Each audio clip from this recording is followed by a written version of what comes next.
Okay. Okay, so what we have is this coming down. Now the bottle is not as bright as it's more of an olive green, and I'm not sure whether I'll do that or not, but I may. Okay, so I have those two. Now I'm going to go to Viridian green. If you look at that, that's a blue green. So already I need to watch out for that orange. Because, well, actually I did before, because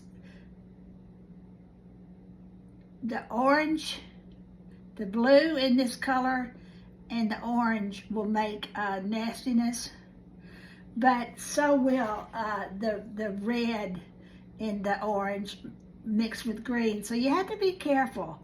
And that, like I said, I'm going to send you, I'm going to attach a blog post that talks about this.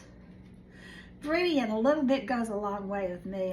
It's too much like Merry Christmas, but I'm going to see what I can. I just don't have any paints with me right now. Got to get it loaded, and that's going to take forever. I'll probably be tired of painting by then again. But anyway, we're going to try it, because I've determined that this time I'm painting through it. Don't forget the little guys that come out here. Okay, let me go over here to some Prussian blue.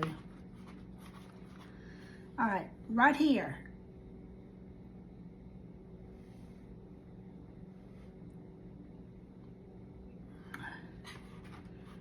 You know, and another thing, I have not been a good steward, and I have not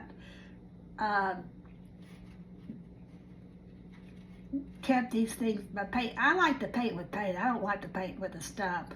That's why I don't really like to paint with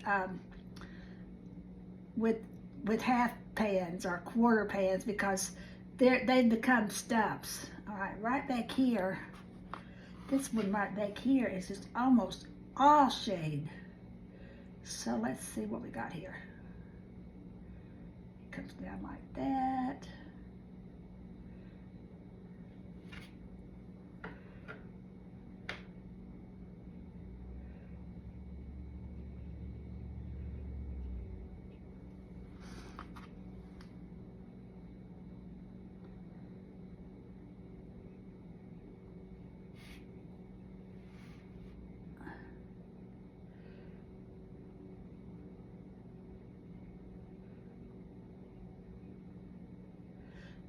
The light's coming from above, and the light hits the petal, but underneath the leaf, the backside of the leaf is dark because the light isn't hitting it.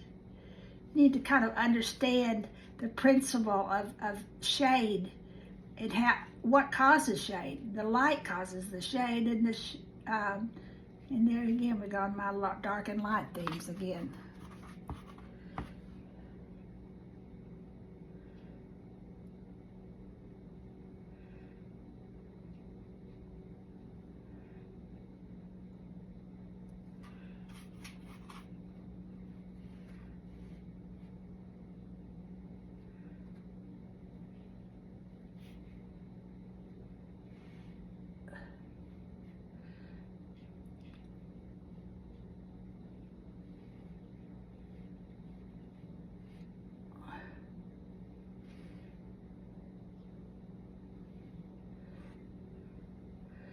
Okay, I'm about to quit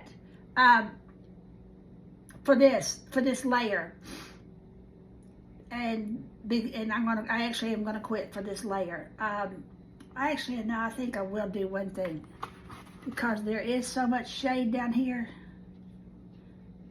I'm gonna go ahead and bring this blue in the background.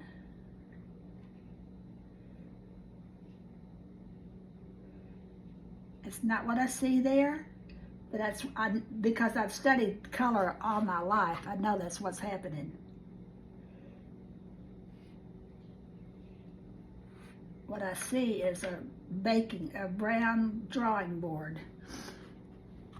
But I don't want brown in this painting. I don't have to have brown, do I?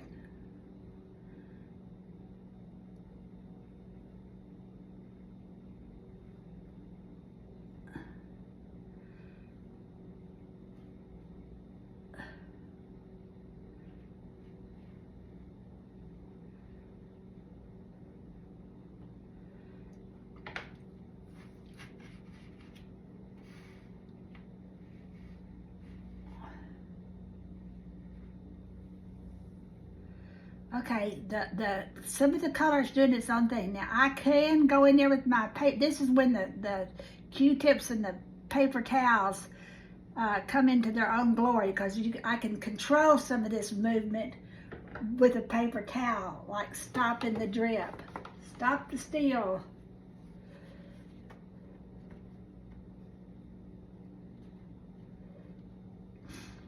But actually, I'm gonna draw into this, so I'm not too worried about the fact that this thing is just running here and there and yonder.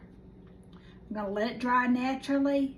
Notice I've let a lot. I have the biggest whites are in the bottle, so I've let that stay there. This one is. If your watercolor one is pooling too much and you see danger ahead, take a perfectly clean paper towel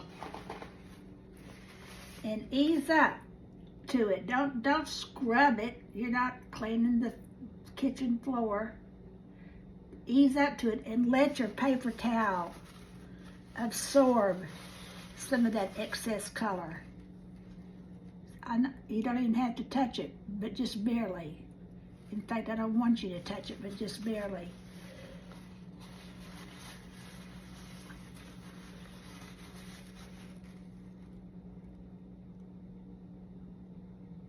I'm not scrubbing it, I'm touching it.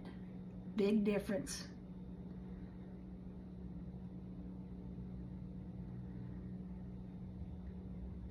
Okay, that's all I'm doing right now. I'll be back. Gotta let that dry.